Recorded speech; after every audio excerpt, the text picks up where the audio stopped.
Hey book girlies, I'm Sarah. Hey gamer guys, it's Ian. You're listening to a pot of sass and sarcasm.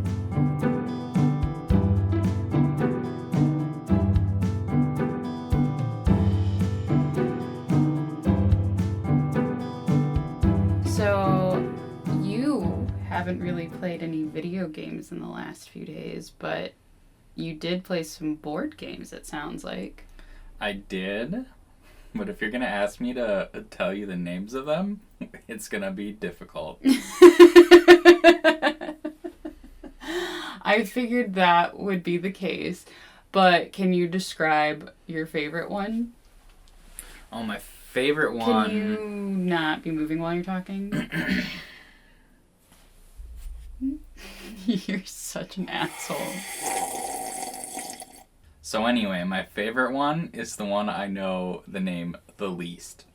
It was like an Aztec calendar, and I had to build my temple before the end of the era, essentially. And whoever achieved the most victory points won the game. Mm-hmm. So it was pretty fun because you were planning your moves ahead of time. Because everything was based on a timer that advanced per turn. Oh, wow. So it was pretty interesting. So you essentially had workers and corn to feed your workers. Okay, I was like, you just have workers and corn? You have workers That's and the corn game. to feed your workers, and you have to feed your workers every, I think it was 6 turns. That sounds so barbaric. And then the corn let you advance ahead or advance earlier. You were using corn to cheat the system, saying, I don't want to wait 3 turns to get the better reward, so I'm going to spend extra corn to get that reward. I love that corn is currency. Mm-hmm. I hope that this game is called something like Kingdom of the Corn or something like that. No, it's some kind of Aztec name. That's fine. I knew you wouldn't know the names, but I figured you'd be able to talk about it. Another one I really liked was Skyrise. Mm-hmm. You're essentially a millionaire mogul who's trying to build your skyscrapers in certain zones of the city, and you're bidding against other players to place your towers down. Mm-hmm. And there's obviously victory points involved, and there's scenarios involved as well, saying, if you get this many skyscrapers this close to this resource, you get extra points. Oh, cool. The other one I really liked was Harmonies. I thought was very, very fun, and it's pretty straightforward. You're essentially grabbing tiles to build little ecosystems on your board. Mm-hmm. You just have to get the correct hexes and the correct placement, and you're competing against other players to get, to get the most points. Right. And whoever gets the most complicated shapes built out gets more points. Okay. I didn't win that one, but I got 2nd place. But to be fair to me, one of the guys I was playing against most often is a game designer. Yeah, professionally. That is... So you were, just so that people aren't confused about why you're playing board games and I'm not, because I also really like board games, and I also would have loved to have been here at this weekend, but I'm not one of the boys, which you know what? It is what it is. It was my first time being invited, so I was excited. Yeah, so you were invited to a gaming weekend with just some guys and just playing board games all weekend. Mm-hmm. You left me alone to suffer. That's right. And be late for work because you were late for work. I overslept. I get to work early, but I was legitimately late. By honestly, it was almost 45 minutes. It was I was Ouch. Really late. Well, if it makes you feel better, I was 30 minutes late on Monday. Both times it's your fault. No, this time there was a crash. And I also left the house 20 minutes late. For me being late, it was your fault because my second alarm didn't go off. My first one did, but then I thought I silenced it in favor of my next alarm, but the second one didn't go off, and then your alarm didn't go off. And so, how dare you? You made me late. I'll accept that one. That's my fault. Yeah. I have read 2.5 chapters, and I really need to get into it because I'm afraid to tell you how long my notes are. Oh no. Previously, my notes have just been getting longer and longer, and these episodes have been getting longer and longer. One of these days, we're going to produce a 3-hour episode, and we're going to be like, yeah, that's fine. That was one chapter, 3 hours. We're good. This one is, I think the last time that we recorded, I had like 15 pages of notes, and we had almost 2 hours of a raw recording. That's going to get cut down and everything, but this is pretty close to 20 pages of notes. Oh my goodness. Please don't hate me. I'm going to try very hard not to make these super duper long episodes, but we'll see how we go. So a quick recap. We are continuing with Amelinda Berube's Here There Are Monsters. In this story, Sky's sister is missing, and it's looking more and more like there's some kind of dark magics. It's looking more and more like there's some kind of dark magic in the woods that's behind all of this. For months leading up to Deibrah's disappearance, Deibrah was acting pretty strange, even for a 13-year-old who has a proneness to fantasy. Yes, I will admit that some of the stuff that Deibrah's done is very strange. Some of it, I'm like, I get it. Yeah, some of it's like, it's just a kid. Leave her alone. Right. So, one of the really strange things was that she was found building things out of sticks and leaves and scraps of fabric, telling Sky that their kingdom wants to meet her, and then very spookily and ceremoniously scrapping all of her dioramas for something real, quote unquote, which is really disturbing. Sky doesn't understand Deibrah, but chalks it up to just spooky girl shit. Literally nobody asks Deibrah anything about what's going on in her life or in her magical made-up kingdoms. They just let it happen and call her a freak behind her back, which is super nice. Mm-hmm. But then when Sky gets her new room, she has a creepy encounter with a crow or a raven or some weird creepy black bird that pecks at her window and leaves a scratch. Sky also has a spooky happening in the woods where she followed the sound of a bell thinking she was chasing her cat that has been missing for several weeks. But instead she stumbled upon the family cat that was dead, but she could still hear a bell tinkling. Mm-hmm. And so she chalks it up to, somebody else's cat. I chalk it up to a Daemon in the woods. It's a Daemon! Also, quick side note, I accidentally left my Kindle at work one day, and when I was trying to get more reading done, I was using my phone, and my phone automatically loaded me way back, earlier in the chapters, and it brought me back to the chapter when the family was having dinner, and then they heard the weird shit on the roof and stuff like that. And I was skipping through it really fast, so I may have misread it, but I didn't bring this up previously because I didn't think it was important, and here I am being proven wrong. But during that time, unless I'm mistaken, it sounds like Sky's mom also heard the cat collar bell sound. Ooh. And so if there's magic in this, which I'm really convinced that there is, it's very possible that all of the women in their family can at least be sensing this magic. Because why? I think the bell has to be magical. There's not, maybe it's not, I don't know. But anyways, so that was just something interesting. I think Sky's mom heard the cat, or she thought she heard the cat or something like that. Sky chalked up hearing the bell in the woods to being somebody else's cat. I again chalked it up to being a demon. And then she has this very spooky moment of getting lost, and she wasn't able to see her house or hear the police search helicopter worrying about. And when she finally did find her way out, she kicked a rock out of the circle, which is a big no-no for woodland magical creature lore. And she decides not to tell her family about this, but she suddenly has the conviction that Deibrah is still alive and still out there somewhere, and her kingdoms might have something to do with it. Typical teenager. Not telling the parents. Of course not. I'm not going to tell them I think that my sister's kingdoms are real. So chapter 12... I can't even fucking talk. Chapter 2. Chapter 12 starts with Sky's parents calling her name rather urgently. This is a few after her little escapade in the woods where she, got kind of lost. So it's, again, still November 1st. It's late afternoon. We're getting really, really close to Deibrah being missing for 48 hours.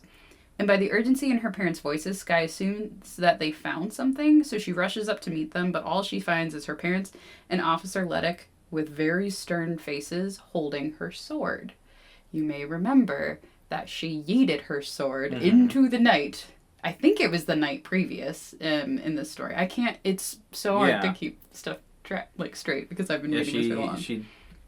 So it would have been last night, yeah. Yeah. She was told to clean up the leaves, and she threw it outside. Mm-hmm. They're all very stern and, very angry with her. And she's like, why? What's this about? Why do they have the sword?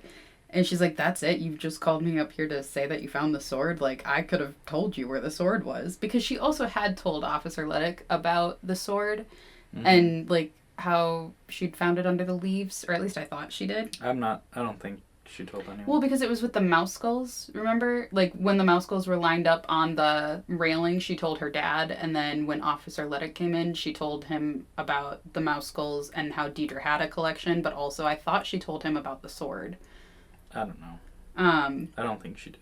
I think she did. But we'll see.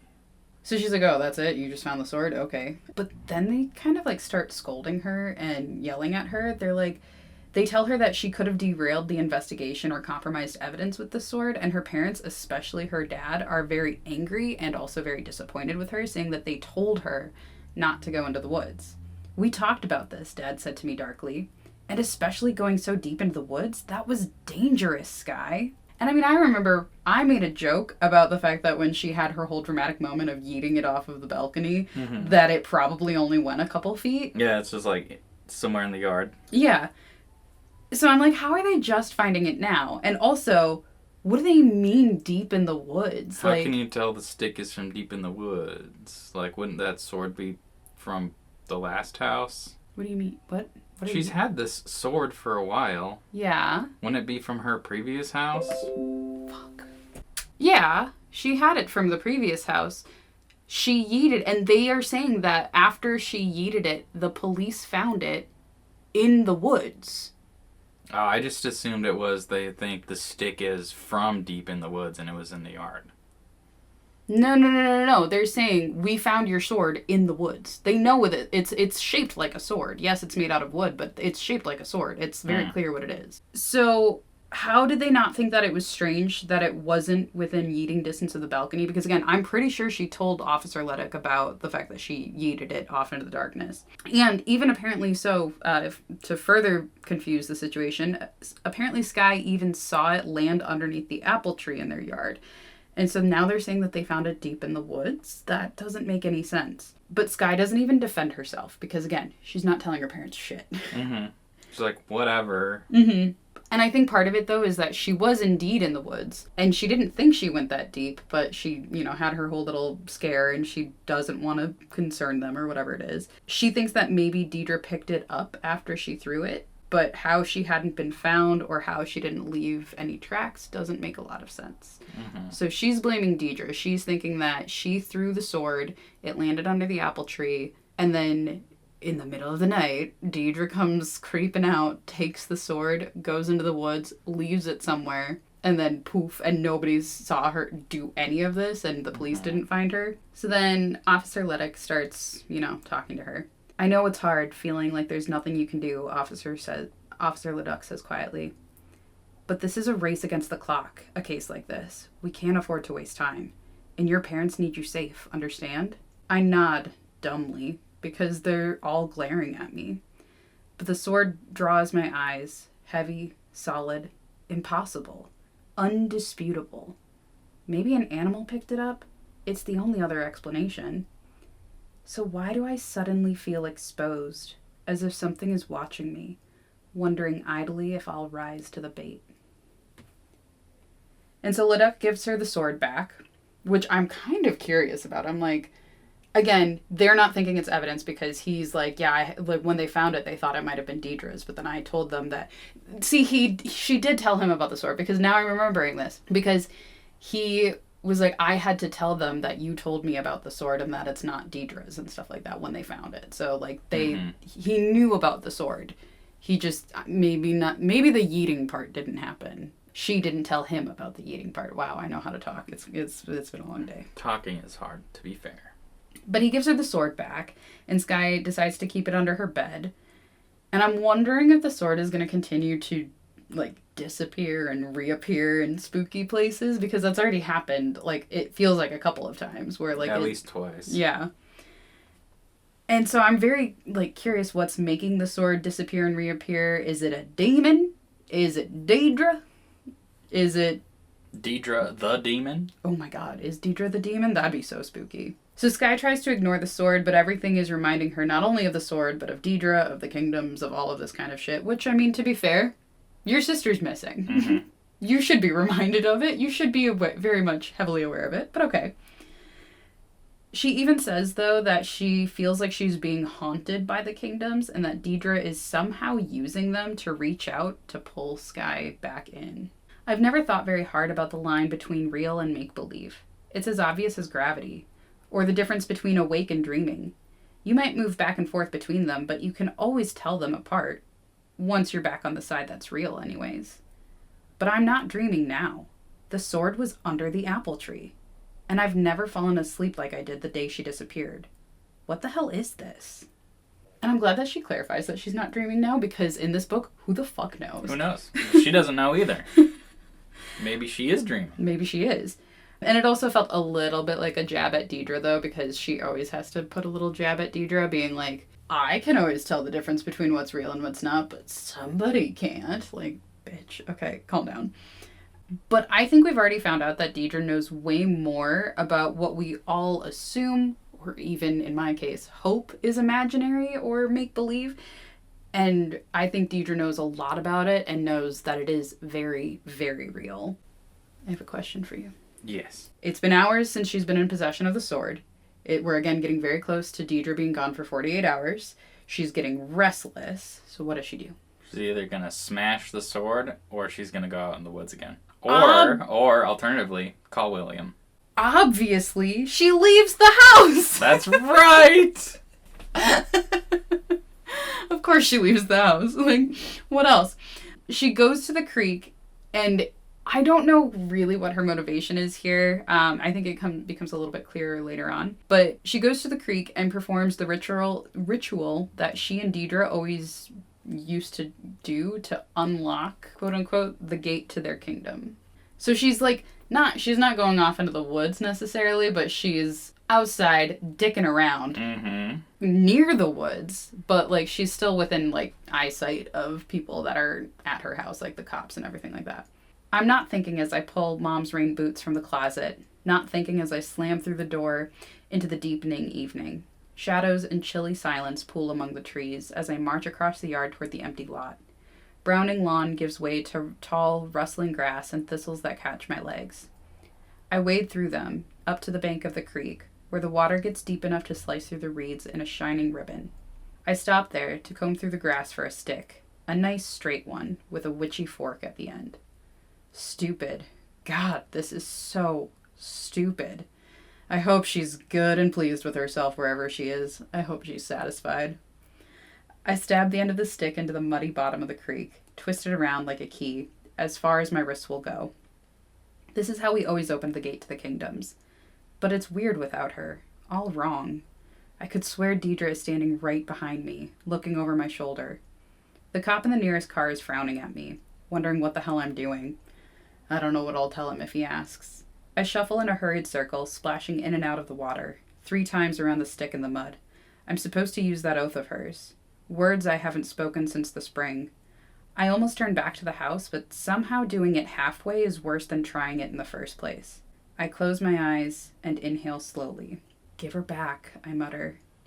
Give her back. I demand it.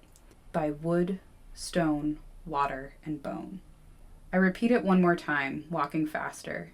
I lose track of how many circles I've made and keep going until I have to stagger to a dizzy halt, to the woods tilting in front of me. The wind rustles in the grass. A crow caws somewhere far away. Nothing moves. Well, obviously, what was I expecting? I yank the key free from the mud and throw it away into the grass. I storm back in the way I came, and my idiot tears make the house dim and blurry before me. I don't look back. I won't. Oh, you're trying magic now, it seems. Yeah. You're starting to think about it. That was really good. I liked that a lot. I liked it too. It was so good. Then we jump back to October. This is maybe a few days after Deibrah had destroyed her dioramas and Skye had moved into her own room and stuff like that, so it's still pretty fresh, all of this stuff. During this time, Skye is sent out to look for Deibrah, who's playing in the woods as per usual. I yanked my coat on and stomped outside, scowling. Like I'd even know where to look. The leaves were turning, and the sullen maze of trees was ablaze in red and gold. She didn't answer me when I yelled, predictably enough. I crunched through the browning grass, through the garden, to the edge of the woods, past the twiggy remains of the rose bushes Over the river and through the woods? Yep. I crunched through the browning grass, through the garden, to the edge of the woods, past the twiggy remains of the rose bushes Mom tried to plant. They drooped and wilted within days. It was like the ground had rejected them. I heard somewhere that when they transplant an organ, sometimes the body attacks it, defends itself as if it's being invaded. And there's so many interesting things about this one section because I feel like a lot of the little puzzle pieces are starting to come together, the little bits of information that we have that we don't know why they're important, but we know that they're important kind of thing. Mm-hmm. So first, the rose bushes are really important, I feel like. First of all, I need to look into the symbolism of what rose bushes, specifically the bush, not just the rose, what all that kind of stuff means. I didn't do that yet, but the fact that there have been several scenes where those rose bushes were mentioned, it's they're very, very important. Because there was the time when the social worker was talking to Skye in her room about gardening, and Skye had made the comment about leaving orchids alone to let them thrive, and the entire time that she was having this conversation, she was watching her mom poke at the garden, and specifically at the rose bushes, with a shovel. Mm-hmm. And then there was the time when the police dog got near to the rose bushes and freaked the fuck out. You remember that part, right? Yeah. That part spooked me. So there's that, and it's, again, near the rose bushes that's happening. And now we're learning that those bushes also died pretty immediately after being planted, so there's something sinister in this garden. It's a sinister garden, and I'm spooked by it. Ooh. I wonder if the roses are the mom's spells. Oh, I like that. And they're failing. Oh, I don't like that. But I like that idea. That's a very, she's, casting some kind of protection spell and it's not working. Mm-hmm. Oh, that gave me a shiver. I don't like that. I mean, I do, but I don't. You know what I mean? Mm-hmm. One of the things that I think is kind of interesting is this idea of the soil rejecting the plant as if the ground itself is evil and can't stand to have something so pure as a rose bush? As a rose. A rose bush. Couldn't have something so pure as a rose bush soften it? Or, alternatively, is it the other way around? Is the ground, quote unquote, good, and the rose bush, while it has the face or the appearance of something that's beautiful and good and nice and things like that, mm-hmm. but is actually very sinister, deep in its roots kind of thing?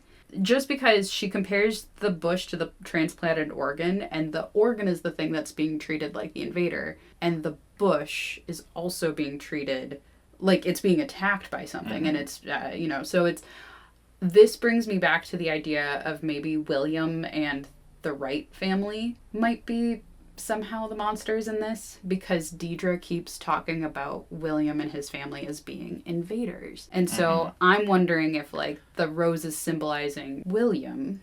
Well, if we think about it, the Williams, his family. the Wrights. The Wrights, they're hunters. Yes. And Deibrah is part of the woods. Mm-hmm. And putting things not of the woods in the woods mm-hmm. is seen as bad by the woods. So I'm wondering if we're treating the woods as an entity. Mm-hmm. Yeah, possibly. Yeah. Yeah. I don't know. I just think that's such an interesting comparison and a little metaphor to sink your teeth into a little bit. And one other thing that I'm really enjoying about this book so far is that we're getting this story from what I would consider the side character. I feel like Skye is not the protagonist. She is not the main heroine of the story. Deibrah is. Mm-hmm.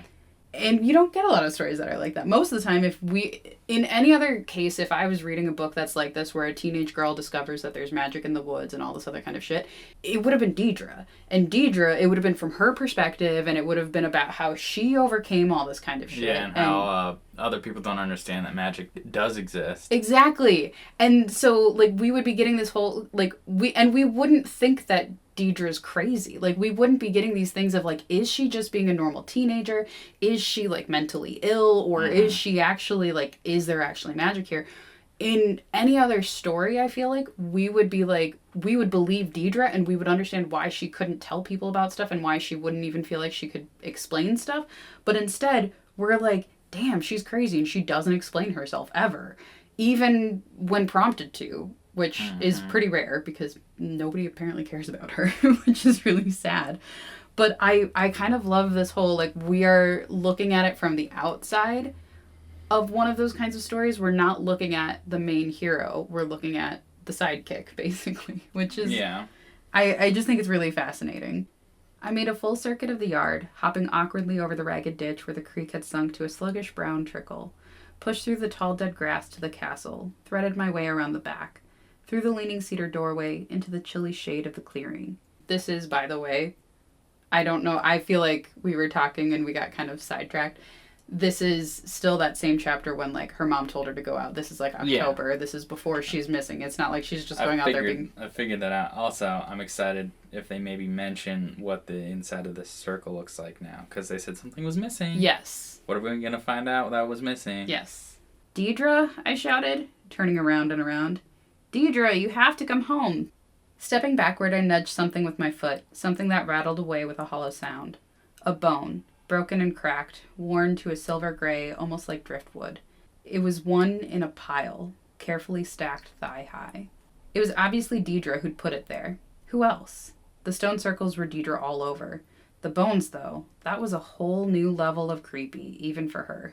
Whatever, this wasn't my problem. I was done. I'd done my job. It would be dark soon anyway. Gray twilight pooled under the eaves of the forest, in the hollows and depths, slowly rising. Mom, I yelled, slamming into the house and kicking off my boots. Mom, I can't what? Deibrah asked coolly, passing the stairs on her way out to the kitchen. There you are, I sighed and scowled at her. Mom sent me out looking for you.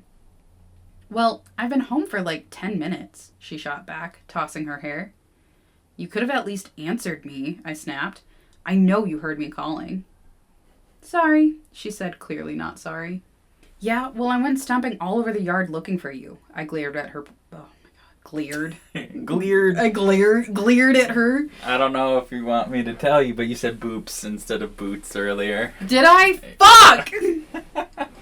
Yes, please tell me that. Did I seriously say boobs? Boops. Boops? Left my boops by the door. Well, we're going to read this whole passage again then, I guess. No! Yeah, well, I went stomping all over the yard looking for you, I glared at her pointedly. Like behind the castle, in the trees there. Her face went blank and still, though her eyes didn't leave my face. I shrugged off the memory of her staring at me in the dark, unblinking. Yeah? The light from the kitchen made her a half silhouette, unreadable. And it was a challenge, a dare. Whatever she was trying to drag me into, again, I refused. I pushed past her. Our shoulders clashed, each of us refusing to cede the space. Ooh. I said ooh again. I feel like we should start a drinking game. Every time Ian says ooh, take a drink. Ooh, that's so cool. Obviously don't do that if you're driving. Unless it's water. Take a drink of water. You better drink some water. So a spooky thought occurred to me early on in the book, before I knew if this was magic or a kidnapping or whatever. I had said that I think Deibrah is dead. And I'm wondering if maybe she's been dead for, like, quite some time before she went missing. Not to be, like, too graphic, but I'm wondering if these weird interactions with Deibrah are because the Daemon of the woods is using Deibrah, or more specifically using her body, like a puppet. And I think it's more than just a case of possession, because there've been a lot of times when Sky has touched her and she's always cold. Mm. And she'll be in a springtime dress while it's freezing out. So, like, she doesn't understand, like, she can't feel the temperature outside. And now she's currently gone without her boots, without a coat, and it's late October now, early November. So I wonder if she's, like, dead. Because, like, there was even that scene when Deibrah was making something in their room and Skye said that it reeked in there. Like, it smelled really bad. And I think she compared it to, like, a gym. Also, just because her friends, Skye's friends, seem very, like, enamored by the idea of a zombie apocalypse. What if Deibrah's, like, a weird, freaky zombie? Like, it would just be, I mean, like, obviously that would be almost too coincidental, but at the same time, it's like, why would they bring up zombie? Like authors bring up stuff for a reason. They make points about stuff for a reason. So it's like, unless it contributes somehow to the story, I don't know why they would always bring up the fact that they're always talking about the zombie apocalypse. Deibrah's a zombie. I like the earlier idea you had. Deibrah's been dead. Well, that's what I mean. For a while. But I'm also like, Skye keeps saying she's not pulling me into this again. Mm-hmm. Which means something similar to this has happened before. I guess. So maybe she's not dead. I hope Deibrah's not dead because she's... Or she was dead before they even moved here. Maybe Deibrah never existed. Maybe Deibrah is all in Skye's head. No. Or she did exist. Oh my god. No, I'm not even kidding. Like, maybe she did exist and died. And the rest of this is, like, sort of in Skye's head. And the reason why Deibrah doesn't grow up is because she's dead. Like, she maybe physically grows up. Because, like, Skye could imagine how she would look and stuff. But she doesn't know how she would behave, isn't it? So she's just going to act like a child. That would be so spooky.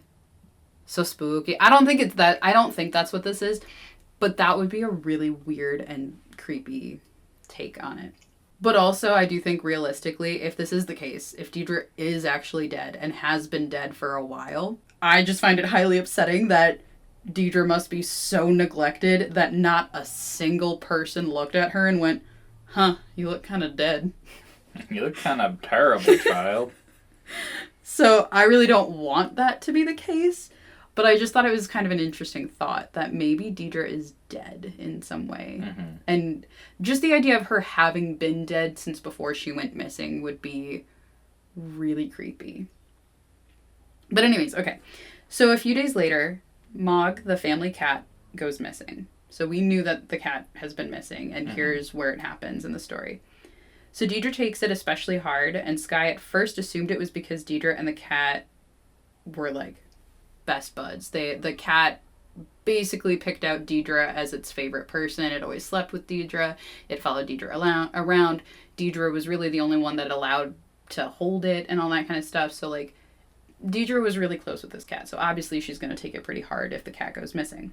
But there was one night when Skye catches Deibrah outside in nothing but her nightshirt. So she's not wearing any pants. She's just wearing, like, an oversized t-shirt. And she's calling out desperately to the cat. And this is in October again. So just, I'm going to point out the season because it's important. So Skye goes out to stand with her and is like, you're going to freeze out here. The cat will come back. Let's just go inside. Like, why the fuck are you out here right now? And Deibrah is insistent. You don't understand, Deibrah said tearfully. There are things out there. We have to find her before they do. So the thing is, Deibrah is 13 and she knows the difference between animals and things. So the fact that she used the word things makes me really spooked, and I am very scared. It's giving me chills right now. Ugh. Because, like, unfortunately, Skye was so upset when she found the cat that she didn't look at it. Like, she was like, I don't want to know what happened. I know that I can tell that it's dead, so I'm just going to go home. But, like, maybe it was, like, we don't know what it looked like, really, other than, like, you could tell it was the cat. Like, that's about it. So, I'm just very curious, because it's clear that Deibrah's encountered something before, and I just want to know what those things are, because they sound spooky. Skye tries to calm her down and say that Mog has always come back before, because, like, it's an outdoor cat. It'll come back. But Deibrah dismisses it and claims that this is her own fault, which is interesting. She's like, this is my fault that the cat is gone. So confused, Skye again tries to comfort her and wraps her arms around her in a tight hug. And Deibrah starts crying and saying that she wished they'd never left their old home and wished that they'd never come here. She just pushed away from me, ran back to the house, leaving me behind. Inside the garage, the door opened and closed with a bang. I sighed, shivered, pulled my sweater close around my neck. Behind me, the leaves on the reaching branches fluttered in murder. They fluttered in murder. That's not what I meant. Behind me, the leaves on the reaching branches fluttered and murmured speculatively. I turned to look up at their pale undersides, flickering in the light from the garage. I stood there, peering into the dark, every hair alert to the feeling of being watched, evaluated. Nope. I do not like that. Oh, I don't like that. Nope. Absolutely not. Doesn't help that it's also a little cold in this room, so I'm like, ooh. I know, I'm like, is this shiver because I'm cold or is it because I'm spooked? And the answer is yes. So for days, Deibrah didn't sleep in her own room. She kept falling asleep in the living room right next to the patio door, basically just waiting for the cat to come home, which is really sad. Mm-hmm. And also, Skye started noticing that Deibrah was spending even more time outdoors than she had been before. By the time that Skye would get home from school every day, Deibrah would already be gone. She would find her backpack and sneakers just abandoned by the front door. But Deibrah would always return before it got too dark. I mean, it would be like twilight time that she would start coming home. And she would have sticks tangled in her hair, and she'd have dirt all over, much to the chagrin of her parents, who were like, fucking take a bath, you dirty wench. You gremlin. But she was never gone long enough for their parents to truly worry, but it didn't necessarily go unnoticed either. Finally, somebody starts talking to Deibrah in a way that Deibrah will actually communicate a little bit. So Skye asks her about the make-believe world, but I don't really feel comfortable calling it make-believe. I'm pretty sure that all of this shit is real. I'm getting more and more confident that this stuff is real. Finally, she asks Deibrah about what's going on in her world, talking to her like it's normal and talking to her like she's not some kind of crazy person. Because that's really all that Deibrah needs. She does not need to be treated like a crazy person. Mm-hmm. I get why people think she's crazy. But just don't treat her like she's crazy and she'll talk to you. So Skye said, "Are you working on another kingdom?" I asked her at dinner that night, feeling like I should ask. She looked at me suspiciously. "Kind of," she muttered, but didn't elaborate. I focused on cutting my chicken into little pieces to hide my relief and guilt. I didn't ask for details. The night she disappeared, before Mom came banging through my door, I'd been dreaming about the valley, the path and asphalt ribbon winding down to the bottom of the ravine toward the river. I couldn't do it again. I'd changed my mind. I had to turn back before I reached the dry stream bed, the tumbled rocks leading into green shadow between trees. But the tangled trees of the swamp had closed over the path behind me like gathering clouds. "Hurry," Deibrah demanded, crouching down at the crest of the castle to reach out to me, beckoning for me to take her hand. "I'm waiting." So that's what she was dreaming when her mom comes in and wakes her up and is like, "Your sister's fucking gone." That's spooky. Very. This is so spooky. So back in the present day, after Skye had failed to open the gate to the kingdom, she apparently goes to bed after that. I'm confused. But she's startled awake by a scratching noise on her window.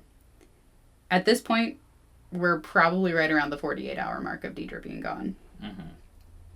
The scratching noise is unlike anything Skye had ever heard before. It wasn't like when their cat was scratching at the door to be let in, and it wasn't even like the crow that had been scratching at her window. She wanted to ignore it, but then she was wondering if maybe that was Deibrah scratching at her window. Even though it wouldn't have been odd. Wouldn't she knock? Thought Skye. Like, that was like a thought that Skye had. But then she starts thinking, well, maybe she's hurt, and so that's why she's scratching at the window instead of knocking on it. When I finally twist around, a looming shadow lurches away from the glass, making me shrink back in my bed with a little shriek.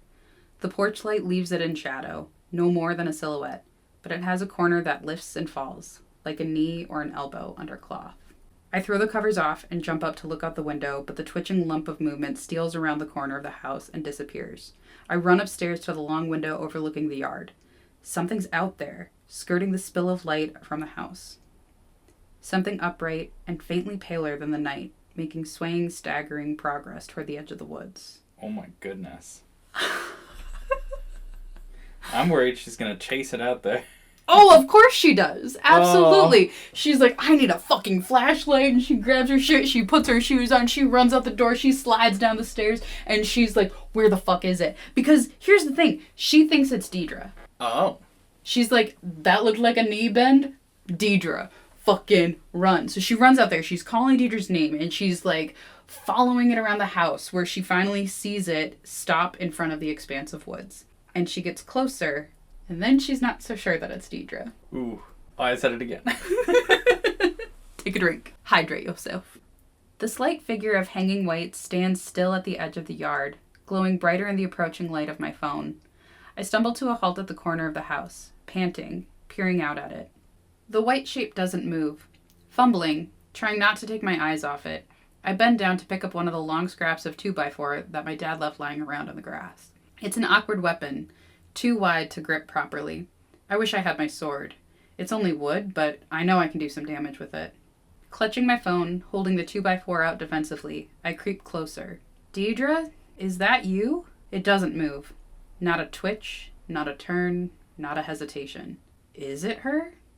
It has to be her. Deibrah, please, I whimper. Please let it be her. But the brightening circle of light from my phone, the cloth is tattered, mud-streaked, trailing on the ground. It hangs strangely, lopsided and shapeless.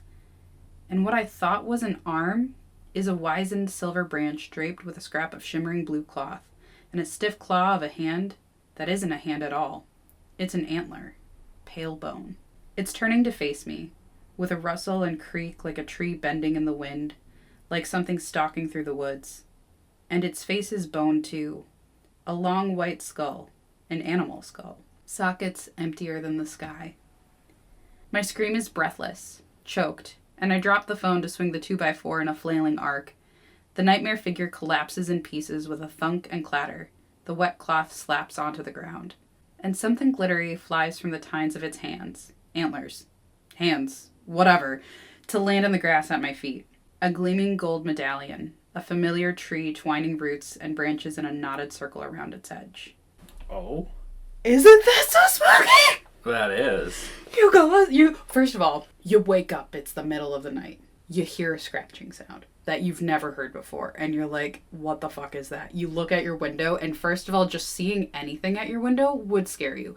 But then it's a creepy, tall figure in like a dress kind of looking thing, and you're like, what the fuck is that? And it runs, and so then you run to look after it, and like you get up onto the balcony and you're like, it's not there, and then you grab your phone and you like run around the house and you fucking like, you're like, Deibrah, is that you? And then you get there and it just slowly turns to look at you, and it doesn't actually have hands, it's just an antler, and it's got a fucking animal skull as its face, and then you whack it with a 2x4 and it just goes boom. It just flops. Yeah.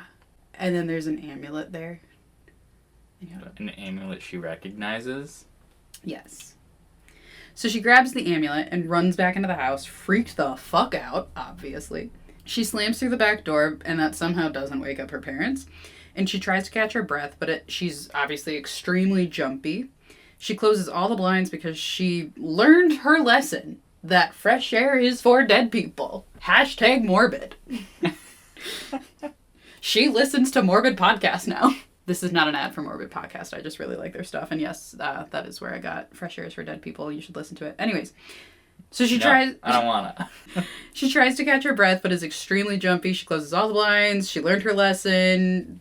And she starts looking at the amulet pendant thing. That was really freaky. Please don't do that again. I was yawning without opening my mouth. Yeah. Don't do that. So the amulet is Deidra's. And it's actually something that Sky had given to Deibrah as a Christmas present the year prior. I hold it up by the chain, watching it twist back and forth, over and over again. I see the monster in the yard turning to face me, the empty hollows of its eyes. I know the difference between awake and dreaming. It can't have happened.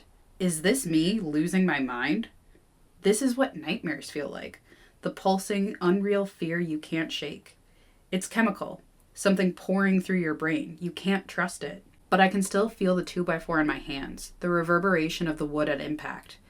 I can still see my breath hanging in a cloud in the air. The sodden, dirty cloth that shrouded the thing. The springs of little flowers on it.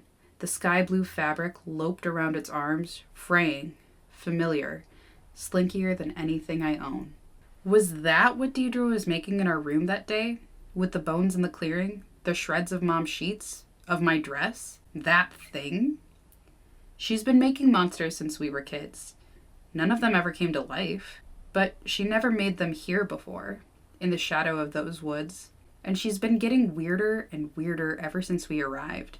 I think of her shoulders standing out white against the dark, bare despite the cold. What if there's something out there in the forest? Something that took over one of her monsters, brought it to life. What if something took her? So, if we didn't think that this was spooky before, I think we're in for a wild ride.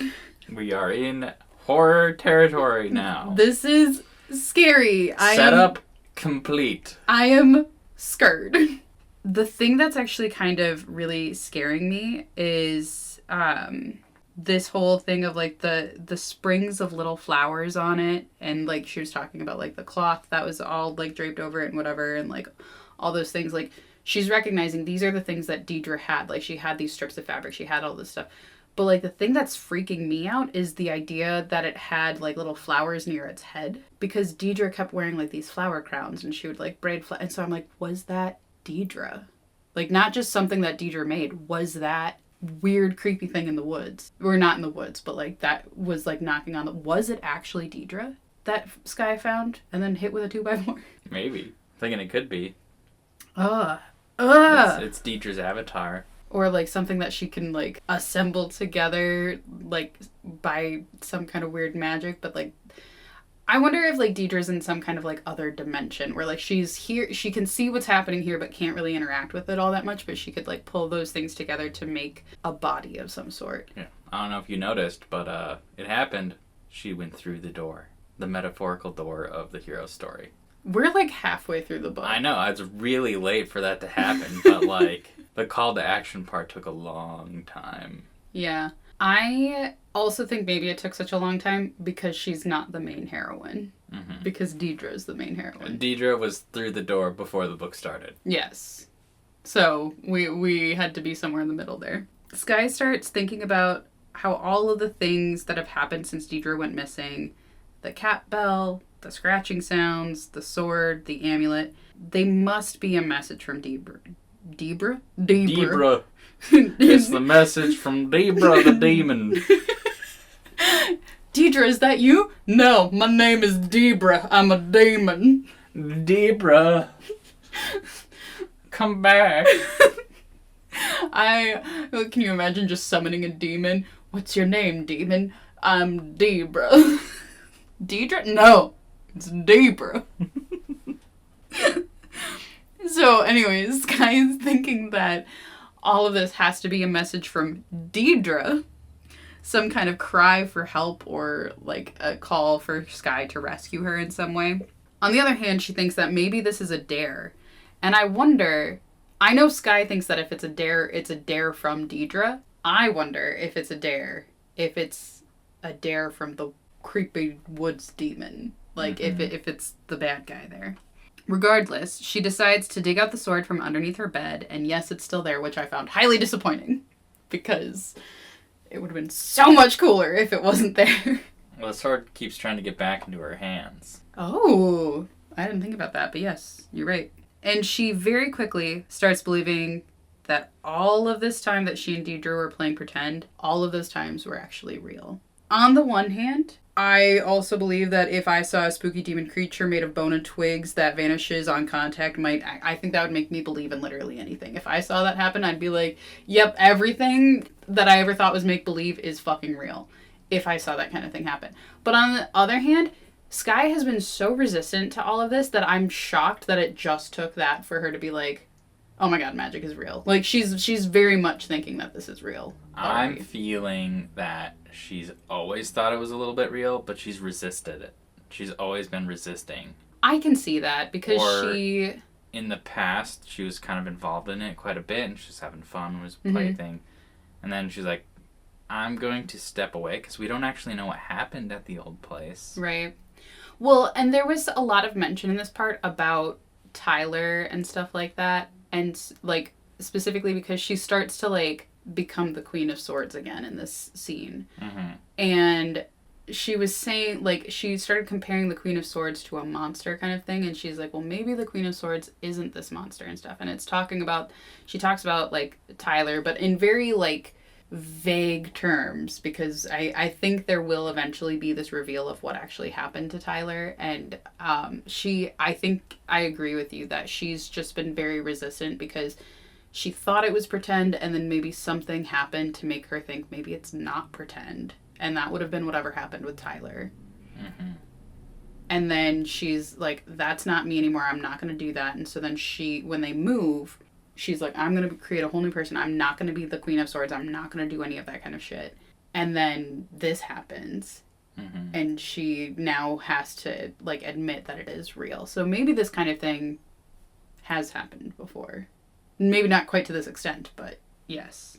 She prepares for war, essentially, against her mysterious woodland enemy. And if monsters were real, then so was the Queen of Swords. And that's who Skye needed to be. Maybe that's who she was all along, with the roots of it hidden very well beneath the surface, but they're there. And maybe the Queen of Swords wasn't so bad, according to Skye. Maybe the Queen of Swords isn't this monster that Skye thought she was. I don't want William to see the Queen of Swords. I don't want any of them to know that she exists. But they don't need to. This is between me and Deibrah. All William will know, if I manage this, is that I saved her. That I found her in the woods. That's all anybody needs to know. There's no question. No debate. Not really. There's no choice. The Queen of Swords never has choices. I like this. Oh, I'm not done. Oh, you're not done yet? Okay. I just had to cough. The Queen of Swords never has choices. Her path is straight and narrow as her blade. You can't just walk away when someone needs a hero. Cue the music. Holding Out for a Hero by Bonnie Tyler. I need a hero. I'm holding out for a hero till the end of the night. No, that doesn't fit at all. Oh. Someone needs a hero. So yeah, that's where I'm at. I'm midway through chapter 14, which is not ideal, but like, that's where I'm at, so I don't know. Oh my goodness. This is so good right now.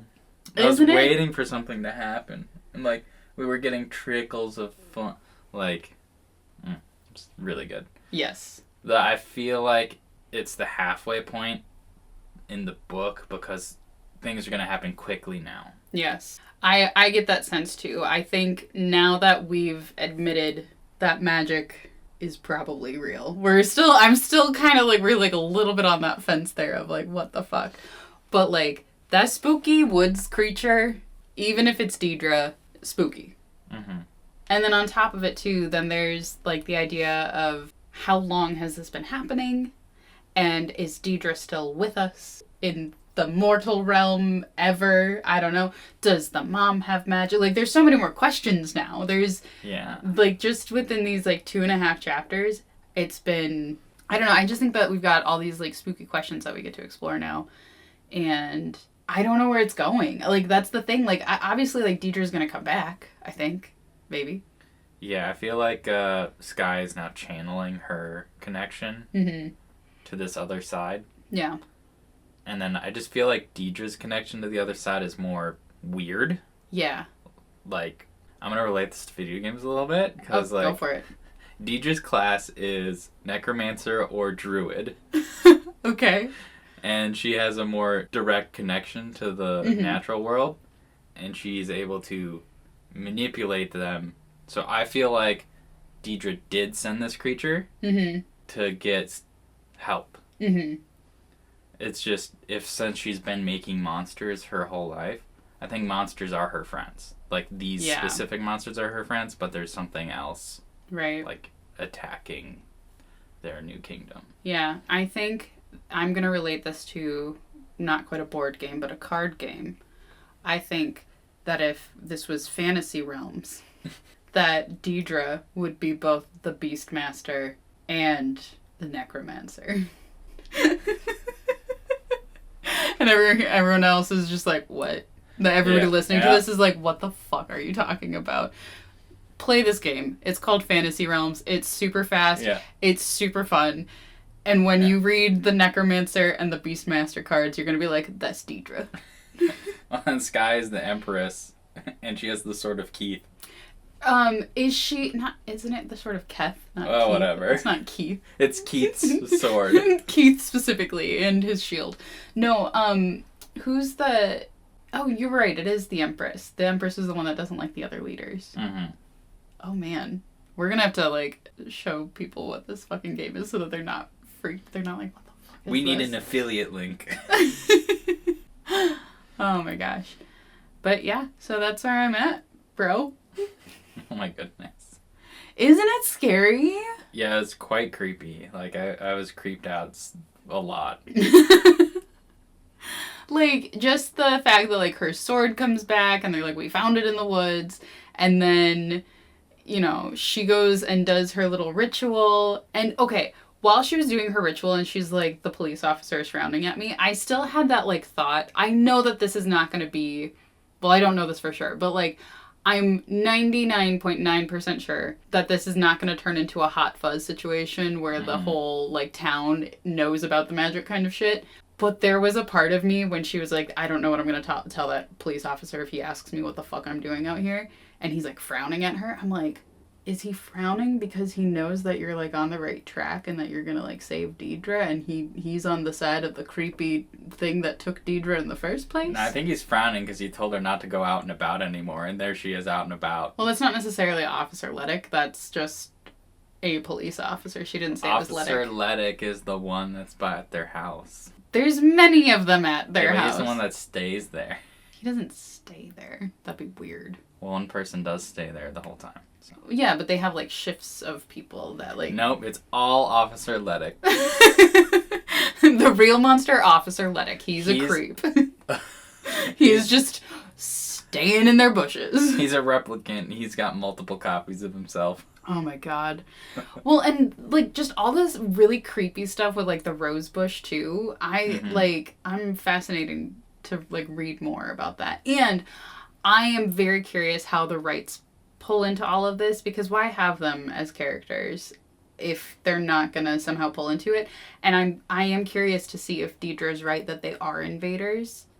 And I wonder if, like, William has to go on a quest. Because remember, we're in part 2 of the book, and the part 2 is titled William. Oh. So part 1 was titled Deibrah, and part 2 is titled William. And William's good with his bow. Yes. And he doesn't like killing things. Yeah. And he's had the thought of, like, well, what if I accidentally, like, hit Deibrah and stuff? Like, there's all that kind of stuff. Mm-hmm. So there's so much to unpack here. And it's so spooky. It's very spooky. So, I think that means that we're at the end of the podcast, though, every time we talk about how spooky it is. Yeah. So we should, tell them where they can find us. Well, you have to tell me what you learned today. Oh, that's right. I learned that, well, okay, I already knew this, but I'm going to just say it. You're really bad with names. Yeah. And it sucks that you're bad with names of, things that you enjoy, like a game, because you're like, well, I didn't want to own it, so I didn't want to know the name of it. Yeah, and, like, everything I played was super obscure. So it's going to be hard to figure out what it was. Yep. Unless I reach out and ask someone. Which you could do, but you won't. I might. Sure. He won't. That's true. Alright, what did you learn, nerd? I don't know. I learned Sky's finally accepting who she is. Yes. Or starting to. Yes. Or willing to do what she must for her sister, even though she's been resisting that for, like, years. I think there was one time when I showed you the cover of the book, because I was like, the cover of this book is metal as fuck. It's so scary. And there's, like, that little blurb on it that says, "They took my sister. I'll take her back." And you were like, will you, though? Because you haven't done anything yet. Now she's finally at that point where she's like, I'll take her back. Yeah. I'll go. I guess I'll go get her. Jeez. She's been gone for 2 days. This jerk. Fine, I'll go get you. Call and talk about, like, crying for attention. Oh, man. Shall we Let's do our shout-outs. Shout-outs? Well, not a shout-out to... Bree? Shout out to Bree for being our Again. patron again. You're the best.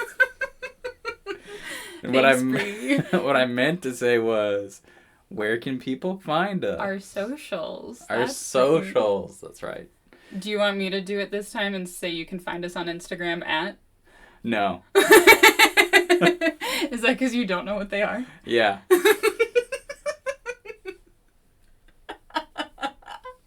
Oh my god, this is a clusterfuck of an ending and outro, but it's fine. Everything's fine. We're all fine. You can find us on Instagram at... A pot of sass. You can check out our Patreon at... Whoa. I'm out of order! Oh no! You can join Bree in the Cool Kids Club and go to patreon.com/a pot of sass and sarcasm. And if you're feeling so inclined, you can donate to us, which will really help with the quality of this podcast, as well as you'll get some nice little goodies. Bree has said that she's really been enjoying the bonus episodes that she gets, because right now she's the only one enjoying them. So if you want that exclusive title, donate to our Patreon. Again, that's patreon.com/a pot of sass and sarcasm. You can also send us an email at... apotofsass@gmail.com. And I think that's it for contacting us. Yes, you can also listen to us anywhere you find podcasts. So on Spotify, Amazon Music, Apple Podcasts, YouTube, Podbean, all of those fun places. And if you find a place that we are not out on a pod anywhere, let us know, and we'll try to get us on that platform. Let us know, and we'll try to be there. Anyway, thank you guys for listening. We sincerely hope that you keep listening. Later. Stay sassy, nerds.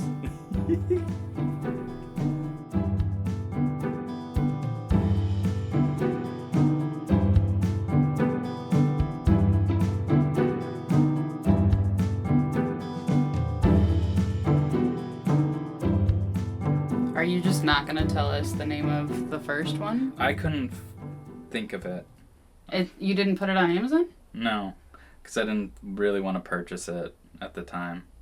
But you said it's your favorite. It was the most fun. It's not necessarily one I want to own. Why? Because it's very convoluted. And I didn't want to teach people how to play it. You're awful. You're literally the worst.